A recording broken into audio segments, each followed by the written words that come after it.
vous gérez votre vie. Parce que ce que je veux que vous preniez de cette discussion, c'est il faut commencer le plus tôt. Je comprends la réalité de ce pays. Mais ça n'empêche pas que les gens aient une éducation. Voilà. Pour lui compléter, ils viennent d'arriver. Ok. Ils viennent d'arriver. Donc, le conseil que vous pouvez nous donner pour nous faire garantir quoi. Commencer à travailler d'abord. Il faut commencer par le travail. Il faut commencer par travailler. Donc, autant lui laisser là-bas. Et si vous ne le savez pas, c'est bon de savoir. La même chose se passe pour le IRA, le Roth IRA. Vous payez quelqu'un between 1% et 3% du principal, que vous fassiez de l'argent ou pas. Same thing goes for the stocks. Maintenant, l'annuité index, l'assurance vie et le municipal bond, il n'y a pas de frais de gestion. College funds, c'est pareil que le 401k. Ici, on paye de 0,75% à 1% du principal. Que la personne se fasse de l'argent ou qu'elle en perde. Inflation. On a parlé de l'impact de l'inflation avec les œufs. Ça veut dire également que si vous avez de l'argent et que vous le mettez derrière votre oreiller, vous perdez de l'argent. Parce que si, supposons qu'il y a une voiture, votre voiture de rêve, elle coûte 20 000 dollars. Vous allez réussir à épargner les 20 000? Non. Oui. Quelque chose se passe, vous n'achetez pas la voiture cette année et vous attendez l'année prochaine. Entre-temps, vous avez mis les 20 000 sous votre oreiller parce que vous ne vouliez pas aller à la banque, payer je ne sais pas quel frais. Maintenant, l'année prochaine, la voiture coûte maintenant 22 000 ou 23 000. Ces 20 000-là ne sont plus suffisants pour acheter la voiture. C'est pour ça qu'on ne peut pas avoir l'argent à la maison. L'argent, où qu'il soit, doit croître, mais pas n'importe comment. Doit croître au moins au même taux d'intérêt que l'inflation. Parce que si l'inflation c'est de 3% de façon générale, et que le coût de la voiture a cru pour atteindre les 22 000, alors votre argent aussi doit croître pour atteindre les 22 000. C'est pour ça que ça ne peut pas être juste n'importe où. Alors si on regarde là-bas, si vous gardez vos 20 000 dans votre checking account, ça ne croît pas. Parce que le checking account n'a pratiquement pas d'intérêt. Si vous le mettez dans votre savings account, si ce sont les typical savings accounts, ça croît à 0,05%. Donc barely anything. Quel est le chiffre qui vous intéresse? 3%. Le compte que vous utilisez doit croître au moins à 3% pour être au même pied d'égalité que l'inflation. C'est ça que vous cherchez. Votre CD croît à moins de 3%. Donc, dans les 3 premiers comptes, vous perdez de l'argent face à l'inflation.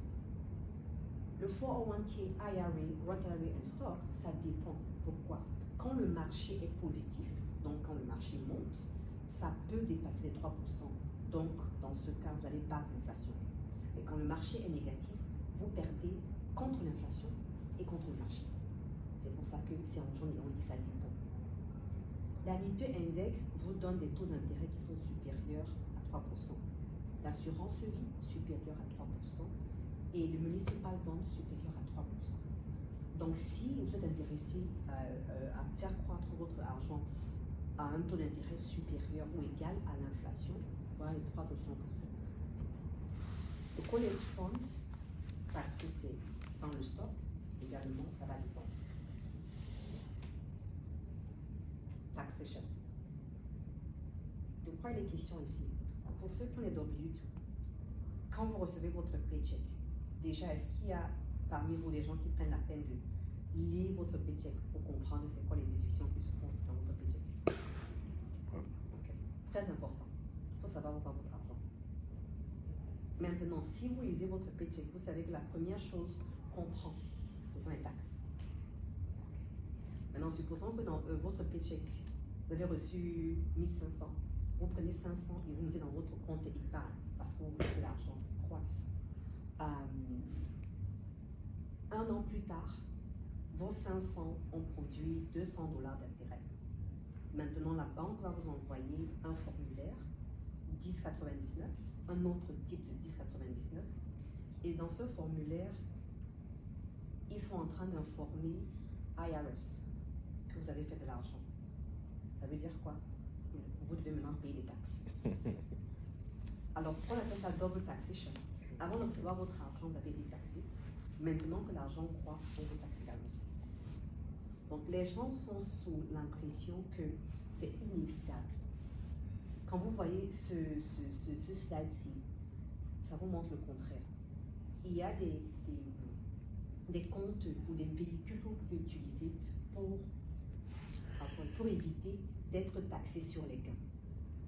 Roth IRA, c'est l'un d'entre eux. Pour ceux qui ont les 401k, peut-être vous le saviez, peut-être vous ne le saviez pas, vous avez deux options au boulot. Vous pouvez soit contribuer pre-tax, c'est-à-dire qu'avant qu'on ne prenne les taxes, on met vos déductions dans le 401k, ça c'est pre-tax 401k. Ou alors vous pouvez contribuer dans votre compte de retraite post-tax, c'est-à-dire qu'on prend d'abord les taxes et c'est après dans le after-tax money que vous prenez pour contribuer dans le Roth IRA. L'avantage de ça, c'est que une fois que l'argent entre dans le Roth IRA, quand ça croît, ne payez pas de taxes sur les distributions. Le seul inconvénient, c'est qu'il y a une limite. Vous ne pouvez pas mettre plus de $7 000 en 2024 dans votre compte IRA. Roth IRA. Assurance vie. L'argent croît dedans, vous n'êtes pas taxé sur les gains. Municipal bond, l'argent croît, vous n'êtes pas taxé sur les gains. College fund, l'argent croît, vous n'êtes pas taxé sur les gains. Donc, si vous voulez éviter double taxation, voilà vos options. Tu as faire tes contrats et autres, ça t'appartient. Donc, pour moi, il y a moins de risques ici qu'en Afrique. Ok, j'ai une question. Tu as parlé des intérêts composés. Et précisément, la question que je vais poser a trait avec les maisons que nous avons l'habitude d'acheter. Ici? Il y a ici aux États-Unis. Parce que vous avez parlé de l'extérieur, on veut aussi parler. Parce que beaucoup de gens vont et acheter des maisons. Et voilà ce qu'ils disent. Ils disent, j'ai acheté une maison et ça a beaucoup d'avantages. Donc quand on leur pose la question, quels sont les avantages de pouvoir acheter cette maison? Ils nous disent souvent, je peux les revendre. Et dès lors que je vais les revendre, je vais gagner de l'argent.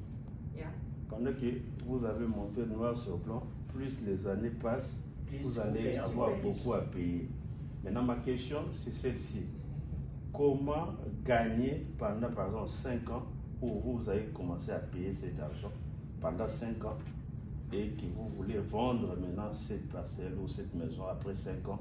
Comment savoir qu'est-ce que vous pouvez gagner? Pourquoi je dis ça? Ici, pour avoir 100 000, 200 000 $ de gains, c'est très difficile. Mais lorsque vous prenez une maison, quelqu'un vous dira qu'après 5 ans, vous pouvez avoir 100 000 $. Alors, je veux au moins avoir la précision. Est-ce que payer une maison ou acheter une maison, après 5 ans, si vous les revendez, est-ce que vous êtes sûr et certain que quelqu'un peut gagner beaucoup d'argent?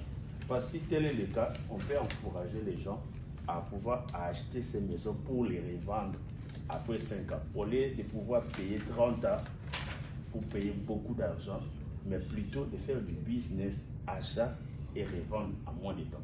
Je crois en fait que tu as répondu à ta question. Parce que tu n'as pas attendu de payer pendant 30 ans. Après 5 ans, tu as cherché l'estimation de ta maison et tu compares avec ce que tu as eu à investir au départ. Si ta maison valait 100 000 et que 5 ans plus tard, elle vaut 150 000, ça veut dire que tu as l'équité qui a accru de 50 000. Et donc, quand tu vends ta maison, tu peux avoir cette différence-là. En quelque sorte, pour dire que c'est un bon business, mais vous achetez et revendre, mais pas, n'est-ce pas, rester 30 ans. Pas nécessairement continuer à payer. Parce qu'il faut, en fait, tout dépend du taux d'intérêt. Si c'est que tu achètes ta maison à un taux d'intérêt de 2% ou moins, that's good. Parce que tu veux bien avoir un endroit. Mais si tu es en train de prendre la maison à 7 ou 8%, sache que tu vas devoir à un moment donné refinancer. Parce que sinon tu vas trop payer en termes d'intérêt.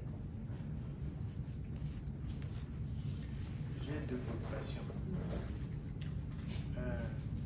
Généralement, ce que je constatais, le taux d'intérêt pour l'achat de la maison n'est pas à 2%. Moi, j'ai cherché la maison pendant 2 ans. Depuis quand? 2 ans passés. C'est pour ça. Donc pendant 2 ans, je n'ai pas trouvé un taux d'intérêt de 2%.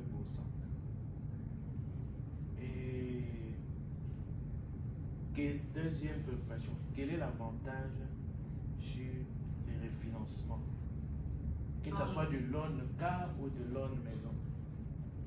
Alors, tu n'as pas trouvé de mortgage rate de 2% parce que tu as commencé à chercher ta maison après la pandémie. Depuis après la pandémie, les taux d'intérêt sont extrêmement